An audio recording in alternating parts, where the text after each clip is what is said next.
திருப்பரங்குன்றம் மலை மீது கார்த்திகை தீபம் ஏற்ற நடவடிக்கை எடுக்க வேண்டும் என தமிழக அரசை மத்திய இணையமைச்சர் எல் முருகன் வலியுறுத்தியுள்ளார். திருப்பரங்குன்றம் மலையில் உள்ள காசி விஸ்வநாதர் கோவிலில் மத்திய அமைச்சர் எல் முருகன் சாமி தரிசனம் செய்தார்.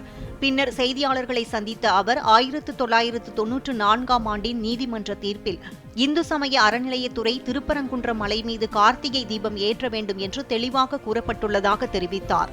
அந்த உத்தரவை ஏற்று இந்து சமய அறநிலையத்துறை மலை உச்சியில் கார்த்திகை தீபம் ஏற்ற முன்வர வேண்டும் என்றும் அமைச்சர் எல் முருகன் வலியுறுத்தினார். தேசிய கல்விக் கொள்கை குறித்த கேள்விக்கு பதிலளித்த மத்திய அமைச்சர் எல் முருகன் அது ஒரே இரவில் செயல்படுத்தப்படவில்லை என கூறினார். 40 ஆண்டு காலத்திற்கு பின் அனைத்து தரப்பினரின் கருத்துக்களையும் கேட்டு பரந்துபட்ட ஆலோசனைக்கு பிறகு தேசிய கல்விக் கொள்கை நடைமுறைக்கு வந்துள்ளதாக அமைச்சர் எல் முருகன் தெரிவித்தார். உலகளாவிய சவால்களை சந்திக்க நமது இளைஞர்களை தயார்படுத்துவது நமது பொறுப்பு என்று கூறிய அமைச்சர், புதிய கல்விக் கொள்கை ஒருவரின் தாய்மொழியில் கல்வியை ஊக்குவிக்கும் வகையில் வடிவமைக்கப்பட்டுள்ளதாகவும் குழந்தைகள் தங்கள் தாய்மொழியில் படிக்க வேண்டும் என்பதை வலியுறுத்துவதாகவும் தெரிவித்தார். முதலமைச்சர் மு.க.ஸ்டாலின் பொதுமக்களிடம் தவறான தகவல்களை வெளியிட்டு வருவதாக மத்திய தகவல் ஒலிபரப்புத்துறை இணையமைச்சர் எல் முருகன் தெரிவித்துள்ளார்.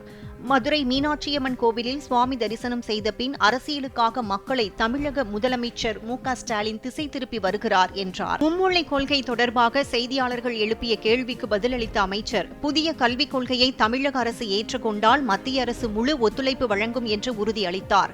2047இல் இந்தியா மிகப்பெரிய வல்லரசு நாடாக மலரும் என்றும் அமைச்சர் நம்பிக்கை தெரிவித்தார். தமிழகத்தின் வளர்ச்சிக்காக மத்திய அரசு பல்வேறு திட்டங்களை நிறைவேற்றி வருவதாக கூறிய அமைச்சர், கடந்த 10 ஆண்டுகளில் தமிழ்நாட்டிற்கு 11 லட்சம் கோடி ரூபாய் மதிப்பிலான திட்டங்களுக்கு நிதி ஒதுக்கீடு செய்யப்பட்டுள்ளதாக சுட்டிக்காட்டினார்.